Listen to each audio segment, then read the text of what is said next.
Shrine in Our Lady of the Rosary, Lananabal de Manila, o mas kilala sa tawag na Santo Domingo Church, na matatagpuan sa kahabaan ng Quezon Avenue, New Santa Mesa Heights sa Quezon City.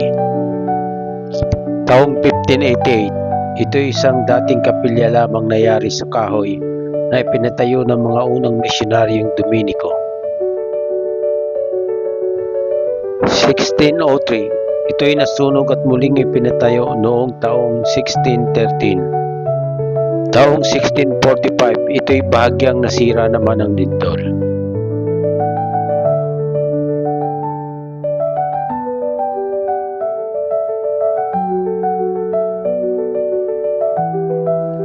Taong 1863, muli itong nasira ng lindol at muling ipinatayo ng may kahangahangang disenyo ng Neo-Gothic ni Arkitekto Felix Rojas taong 1867. Taong 1941 nang muli itong masira ng bombahin ng mga sundalong Hapon noong ikadalawang digmaang pandaigdig.